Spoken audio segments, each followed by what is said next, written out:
कि स्वास्थ्य को कैसे ठीक रखना है।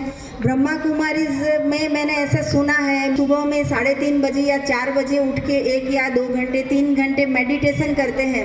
ये बहुत ही अच्छी बात है कि हम सुबह सुबह में ईश्वर को याद करते हैं, उनको थैंक यू बोलते हैं। लेकिन अगर हमारा शरीर ठीक नहीं होगा, जैसे कि मुझे मेडिटेशन करना है लेकिन मेरे घुटने जो है वो फोल्ड नहीं हो सकते, मेरी कमर जो है वो बैक पेन हो रही है, मुझे माइग्रेन का प्रॉब्लम है, मुझे सर दर्द हो रहा है, या थायराइड का मुझे दवाई लेनी है, दवाई की साइड इफ़ेक्ट हो रही है कि मुझे एसिडिटी हो गई है, मेरा मन जो है वो एक जगह पे टिक नहीं रहा है क्योंकि मेरा शरीर मुझे साथ नहीं दे रहा है। तो मैं आज आपको सबको बता जा रही हूँ कि आपका स्वास्थ्य आपकी मुट्ठी में कैसे रहेगा, कि आपको स्वस्थ कैसे रहना है। कोई भी इंसान ये सिस्टम को फॉलो कर सकेगा। ये इतनी सरल बात है कि जो आज से भी आप फॉलो कर सकते हो। ऐसा ज़रूरी नहीं है कि हम तो लेट हो गए। तो गुजराती में एक कहावत है कि जब से जागे तब से सवेरा। तो मतलब कि आज आपको पता चला है। पहले तो मैं एक बात पूछ ली होती हूँ सबसे कि आप जो भी बैठे हैं उनमें से कौन कौन न्यू डाइट सिस्टम को जानता है, वो उंगलियां ऊंची करे। किसको पता है कि ये सिस्टम क्या है? ओके, तो जो लोग को नहीं पता है, जो बिल्कुल नए हैं, मतलब कि फर्स्ट स्टैंडर्ड में अभी अभी आए हैं, उन लोगों को मैं बेसिक से नीचे से बता रही हूँ। हमारा शरीर है वो पंच तत्व से बनाया गया है। तो हमारा शरीर पंच तत्व में ही विलीन हो रहा है। लेकिन ये पंच तत्व क्या है और पंच तत्व का हमें कैसे इस्तेमाल करना है वो हमें पता नहीं होता है। एंजॉइंग, सब एक बार क्लैप कर दीजिए। अपने लिए क्लैप करना है क्योंकि आपने टाइम निकाला है, आप खुद हेल्दी रहने के लिए आप यहाँ पे आए हो। तो मुझे बहुत ही अच्छा लगा कि आप समय निकाल के यहाँ पे आ रहे हो। बाकी तो कोई जो है वो संडे है वो आराम कर रहे हैं, या फिर मूवी देखने जा रहे हैं, या फिर लॉन्ग ड्राइव पे जा रहे हैं, या फिर डिनर करने के लिए जा रहे हैं। लेकिन आप सभी यहाँ पे मुझे सुन रहे हो तो मैं बहुत ही भाग्यशाली हूँ। और आप मेरे से भी ज़्यादा भाग्यशाली हो कि आपको ये सिस्टम के बारे में आज पता चलने वाला है। तो ये सिस्टम ऐसी है कि जो पंच तत्व से जुड़ी हुई है। हमारे हाथ में भी 5 उंगलियां हैं, तो पंच तत्व से ये सिस्टम जुड़ी हुई है। तो सबसे पहला है अवकाश तत्व, जो हमने कभी खाया ही नहीं है। तो किसी को पता है अवकाश तत्व क्या है? अवकाश मतलब कि आकाश, मतलब कि स्पेस, मतलब कि खाली, कुछ भी नहीं है। हमें जहाँ पे भी देखो तो आकाश ही आकाश दिखाई देता है। तो सबसे पहला हमारा तत्व है जो हम सुबह में उठते हैं। कितने भी बजे उठते हो? मेरी बात करूँ तो मैं 6 बजे उठती हूँ। आप सभी 4 बजे 3 बजे सब उठने वाले लोग हो। बहुत ही अर्ली मॉर्निंग में आप परमात्मा से जुड़ जाते हो। तो सुबह में हमारा जो दिनचर्या होती है वो मैं शॉर्ट में बताती हूँ। और ये जो सिस्टम कोई भी इंसान फॉलो करेगा उसकी मैं गारंटी देती हूँ। आपको कोई अमेरिका के डॉक्टर, कनाडा के डॉक्टर, या फिर कोई भी कंट्री के ले लो, कोई भी डॉक्टर गारंटी नहीं देगा कि डायबिटीज़ ठीक होगा। 50 साल तक डायबिटीज़ की गोली लोगे तो डायबिटीज़ ठीक नहीं होता है। 20 साल तक बीपी की गोली ले लो, बीपी ठीक नहीं होता है। कितना भी जॉगिंग कर लो, कितना भी स्विमिंग कर लो, कितना भी एक्सरसाइज कर लो, कितना भी वॉकिंग करो, साइकिलिंग करो, लेकिन वजन भी कम नहीं होता है। गोलियां भी बंद नहीं होती है, हॉस्पिटल बंद नहीं होती है, दवाखाने बंद नहीं होते हैं।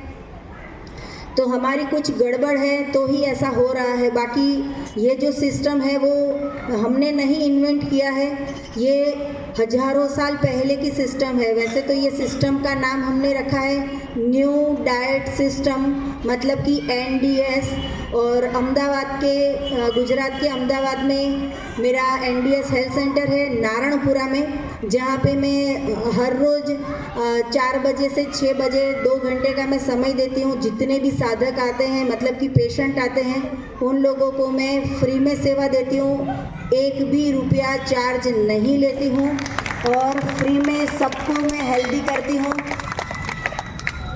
तो ये ईश्वर ने हमें शक्ति दी है कि हम जो है वो परमात्मा के फरिश्ते हैं। और आप सभी को मैं ये सब कुछ बता रही हूँ। तो ये जो सिस्टम है वो अगर आप फॉलो करोगे तो आप भी स्वस्थ रहोगे, आप भी तंदुरुस्त रहोगे, आपको भी कभी हॉस्पिटल नहीं जाना पड़ेगा।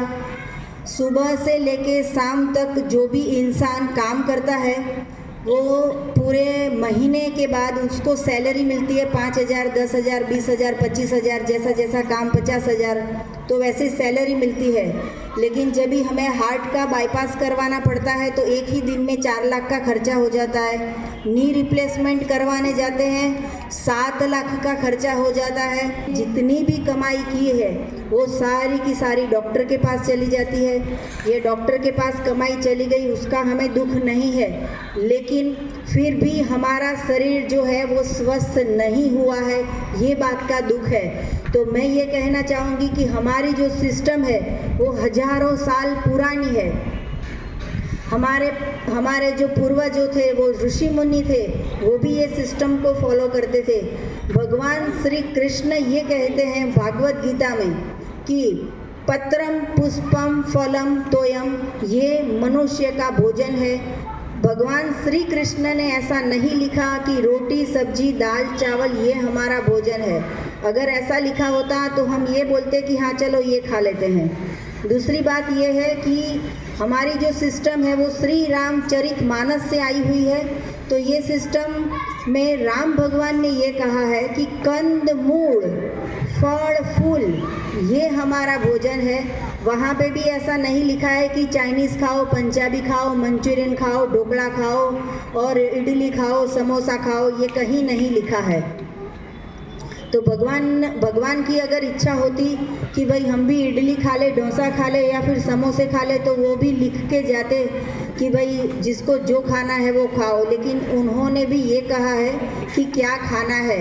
लेकिन हम भी ये कुछ सुनते हैं, नहीं सुनते हैं, थोड़ा बहुत करते हैं, नहीं करते हैं। और हमारे जो भी मदर, हमारी सास, हमारे आंटी, हमारे अंकल जो भी फॉलो करते हैं वो हम फॉलो करते आ रहे हैं। जैसे कि मेरी मम्मी ने पूरी ज़िंदगी, सबको मज़ा आ रही है?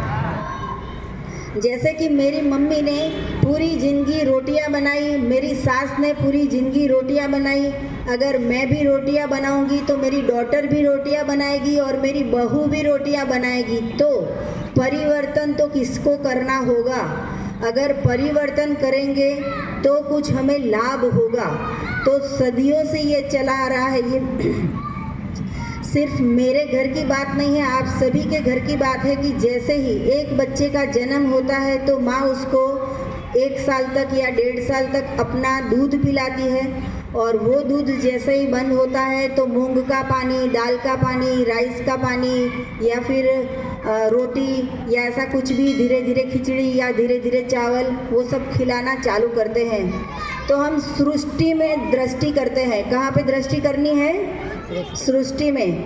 कि अगर गाय के यहाँ पे बछड़े का जन्म हुआ तो उसने रोटी खिलाई, बंदर के यहाँ पे बच्चे का जन्म हुआ उसने रोटी खिलाई, हाथी के यहाँ पे बच्चे का जन्म हुआ उसने खिचड़ी बनाई, जिराफ के यहाँ पे भी बच्चे का जन्म हुआ तो उन्होंने दाल चावल बनाया, सीरा बनाया? नहीं बनाया।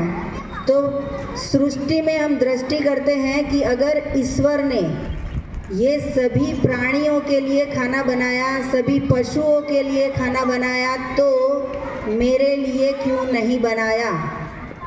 ये क्वेश्चन सबके दिमाग में होना चाहिए कि अगर भगवान जो है वो एक तोते के लिए भी खाना बनाता है, एक चींटी के लिए खाना बनाता है, एक मक्खी के लिए खाना बनाता है, तो मेरे लिए क्यों नहीं बनाया? क्या मैं भगवान को पसंद नहीं हूँ? ऐसा हो सकता है कि भगवान को डॉक्टर झरना पटेल अच्छे नहीं लगते हैं, या आपकी बात करें आप सभी भगवान को अच्छे नहीं लगते हैं, ऐसा हो सकता है। हम तो सभी बाबा के फरिश्ते हैं। तो भगवान ने सभी के लिए खाना बना दिया है। जैसे मैं यहाँ पे आई तो मैं सोच के आई कि मेरी बेटी क्या खाएगी या मेरा बेटा क्या खाएगा, वैसे ही मैं जब भी पृथ्वी पे आई तभी भगवान ने भी सोचा था कि भाई ये बच्चा जो है वो पृथ्वी पे जाके क्या खाएगा। सही बात है जी। तो अगर भगवान ने सबके लिए खाना बना दिया तो मैं ऐसा मानती हूँ कि मेरे लिए भी खाना बना दिया। आज मैं सुबह में 6-7 बजे घर से निकली हूँ और 7 बजे से अभी के 7 बजने आए, लेकिन मैंने एक भी दाना अनाज का नहीं खाया है, एक भी पकाई हुई चीज़ नहीं खाई है। तो मुझे वीकनेस आ जानी चाहिए, मुझे चक्कर आ जाने चाहिए, मुझे अशक्ति आनी चाहिए, या फिर मैं बोल नहीं पाती हूँ, मुझे रेस्ट करना पड़ेगा। ऐसा कुछ भी नहीं हो रहा है, क्योंकि मैंने तो कुछ नहीं पकाया है, लेकिन ईश्वर ने जो पका दिया वो मैंने खा लिया रास्ते में। तो वैसे तो खाने में भी आज मैंने कुछ नहीं खाया है, मैंने सिर्फ पिया। तो यहाँ पे कामरेज आता था रास्ते में, तो मैंने YouTube पे, जैसे आप हमारी वीडियो देख रहे हो वैसे मैंने YouTube पे वीडियो देखी थी कि भाई कामरेज एक गन्ने की फैक्ट्री है और वहाँ पे बहुत ही अच्छा गन्ने का जूस पीता है। तो जो भी सूरत आने वाले हो तो ये जूस पी के आना, और मेरा तो फेवरेट चीज़ है गन्ने का जूस। तो मैंने 2 गिलास 3 गिलास गन्ने का जूस पी लिया, वो ही मेरा ब्रेकफास्ट हो गया, वो ही मेरा लंच हो गया। और डिनर तो अभी अभी मुझे दीदी ने दिया है पूरी की पूरी कटोरी, तो वो भी हमारा डिनर हो जाएगा। मतलब कि मैंने कुछ भी पकाया हुआ नहीं खाया है, तो भी मेरा पूरा दिन की दिनचर्या चलती है। अगर मैं खाना पकाने में रह जाती तो मैं घर पे ही रहती, अगर मैं रोटी सब्जी दाल चावल के पीछे होती तो मैं यहाँ तक नहीं पहुँचती। तो मैंने कुछ त्याग किया है। बहुत सारी ब्रह्मा कुमारी से जुड़े हुए बहुत सारे भाई है बहन है जो यहाँ पे सेवा कर रहे हैं संस्था में, और वो लोग भी अपने फैमिली को छोड़ के ये ईश्वरीय ज्ञान में समर्पित हो गए हैं। वैसे ही संसार का त्याग कर चुके हैं, तो उनको जो है वो अनुभूति जो होती है वो हमें नहीं पता है कि क्या अनुभूति हुई है, लेकिन उन्हें कुछ तो प्राप्त हुआ होगा कि उन्होंने मदर को फादर को करोड़ों रुपए की मिलकत, हमारा घर, सब कुछ छोड़ के यहाँ पे सेंटर पे आके पूरे दिन सेवा करते हैं और बहुत सारे लोगों को ज्ञान बांटते हैं। वैसे ही हमने जो है वो यही खा रहे हैं जो ईश्वर बनाते हैं। तो हमारा पंच तत्व से जुड़ा हुआ शरीर है, उसकी मैं बात करती हूँ, लेकिन उसके पहले भी एक बात मुझे और कुछ बतानी है जो बहुत ही इम्पोर्टेंट है ये सिस्टम से जुड़ने के साथ, कि जो हम सदियों से ये कह रहे हैं कि सुबह में उठते ही मुझे चाय पीनी पड़ेगी, नहीं तो सर दर्द करेगा, दूध पीना पड़ेगा, नहीं तो कैल्शियम नहीं मिलेगा, या फिर माँ का दूध बन गया है, पूरा हो गया है तो भैंस का लाएं या बकरी का लाएं या गाय का लाएं या फिर अमूल का लाएं या डेयरी से लेके आए। तो हम जो है वो दूध पीते हैं सुबह में, या फिर चाय पीते हैं, या फिर कॉफ़ी पीते हैं। दोपहर के बाद जब खाने बैठते हैं तो हम जो लोग हैं वो छाछ पीते हैं या फिर दही खाते हैं, और फिर शाम को खिचड़ी के साथ हम फिर से दूध पीते हैं। मेरी माँ का दूध जो है वो मेरे लिए बहुत ही अच्छा है, लेकिन मेरी माँ को दूध बंद हो गया और फिर भी मुझे कैल्शियम चाहिए, मुझे प्रोटीन चाहिए, मुझे विटामिन्स चाहिए। तो इंसान को ऐसा लगा कि किसी और के पास जाके ऐसा वाइट लिक्विड पदार्थ लेके आए जिससे मेरी शक्ति बढ़ जाए, मेरे में एनर्जी बढ़ जाए। तो ऐसी क्या चीज़ होगी? तो वो है मिल्क। तो इंसान ने ये साबित कर दिया कि अगर माँ का दूध बंद हो जाता है तो उसके बाद में हम गाय का दूध ले आएंगे या फिर भैंस का या फिर बकरी का या फिर डेयरी से दूध लेके आ जाते हैं। तो ये जो हो गया वो अन्याय हो गया। किसके ऊपर अन्याय हो गया? बछड़े के ऊपर। जैसे मेरे घर पे बेटा का जन्म हुआ तो मैंने मेरे ही बेटे को दूध पिलाया, पूरे मोहल्ले के सारे जो 1-1 साल के बच्चे थे उसको नहीं पिलाया, सिर्फ मेरे बेटे को ही पिलाया। वैसे ही जब मेरा जन्म हुआ तो मेरी माँ ने सिर्फ मुझे ही दूध पिलाया। मेरी और 4 बड़ी बहन है, 3, उनको नहीं पिलाया क्योंकि वो बड़ी हो गई थी, खाती थी और घूमती थी, चलती थी, फिरती थी, दौड़ती थी, तो उनको दूध नहीं पिलाया। तो कहने का तात्पर्य ये है कि जब भी माँ के शरीर में से जो भी बच्चे का जन्म होता है तो भगवान उसके लिए ही दूध देता है। मतलब कि मेरी मम्मी को दूध आया तो सिर्फ मेरे लिए आया, मेरी बहन के लिए नहीं आया। वैसे ही अगर गाय को दूध आता है तो किसके लिए आएगा? तो हम क्यों चाय पी रहे हैं? सोचो, आप सोचो, मैंने तो बहुत सोचा है, आप सोचो कि क्यों हमें चाय की ज़रूरत पड़ी। चलो दूसरी तरह से मैं समझाती हूँ कि अगर गाय प्रेग्नेंट है तो गाय ने दूध पिया, भैंस प्रेग्नेंट है उसने दूध पिया, कुत्ते के घर पे भी 8-8 बच्चे होते हैं, उसकी जो वाइफ होती है उसको कुत्ती बोलते हैं, उसने दूध पिया। तो अगर मेरी बेटी या मेरी बहू या मैं प्रेग्नेंट हूँ तो पूरे घर वाले क्यों ग्लास ग्लास भर भर के दूध पिलाते हैं? सोचा आपने इसकी ज़रूरत थी कि नहीं ज़रूरत थी? फिर भी पिला रहे हैं और हम पी रहे हैं, तो ये एक गलत बात हो गई। तो आप कभी ट्राई करो ऐसा देखने का कि अगर कभी ईश्वर ना करे ऐसा कुछ हो, लेकिन अगर एक गाय ने बछड़े को जन्म दिया और अगर वो गाय का देहांत हो गया तो वो बछड़ा जो है वो पड़ोस की गाय से दूध लेने जाएगा, पीने जाएगा, बाकी के बाजू में कोई भैंस रहती होगी वहाँ पे पीने जाएगा, डेयरी में पीने जाएगा, बकरी का पीने जाएगा। अभी अमूल वाले ने, अमूल के मैं खिलाफ नहीं हूँ, लेकिन अमूल वालों ने ऊँट का दूध भी निकाला है और शीप मतलब घेटा उसका भी दूध निकाला है कि ये ज़्यादा हेल्दी है। तो अभी बहुत सारे जानवर का दूध पीने का लॉन्च करते रहेंगे, क्योंकि इंसान 100 है, इंसान जो है वो 100 है और गाय जो है वो 50 है। आप समझो कि रेशियो जो है वो आधा है और दूध सबको पीना है। तो क्या करेंगे डेयरी उद्योग वाले? यूरिया डालेंगे या फिर और कोई लिक्विड वाइट पदार्थ बनाएंगे और फिर हमें पिलाएंगे। तो ये जो सिस्टम है उसमें हम सबसे पहले ये कहते हैं कि दूध और दूध की बनाई हुई प्रोडक्ट का त्याग करो तो 50% रोग चले जाएंगे। 50%। किसको रोग ठीक करने हैं? 50%। तो आज से दूध बंद करेगा कौन? चाय बंद करेगा कौन?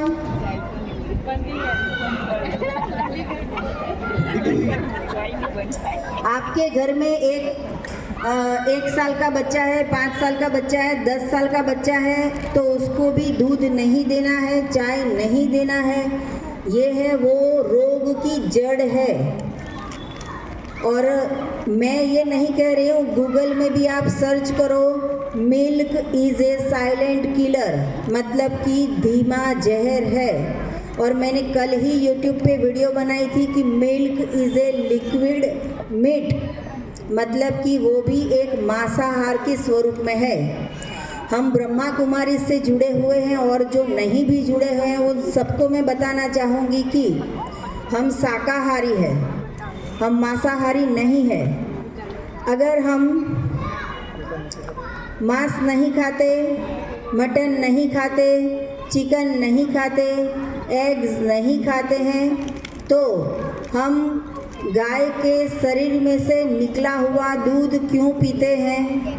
या दूध से बनाई हुई चाय क्यों पीते हैं? या चाय या फिर छाछ क्यों पीते हैं? पनीर क्यों खाते हैं? चीज़ क्यों खाते हैं? बटर क्यों खाते हैं? रोटी के ऊपर घी क्यों लगाते हैं?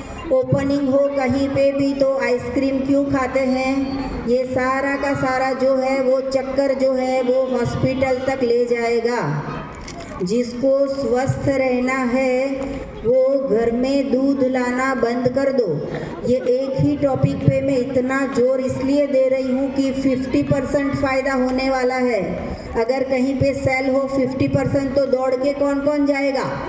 50% सेल। तो हमें भी आज सेल है यहाँ पे, हेल्थ का सेल। 50% अगर ठीक होना है तो दूध और दूध से बनाई हुई प्रोडक्ट का त्याग करना पड़ेगा। अगर किसी को सर दर्द हो रहा है, नशा हो रहा है, चाय नहीं छूट रही है तो वो मुझे कॉल कर सकता है। मेरा फ़ोन नंबर है 9824317955।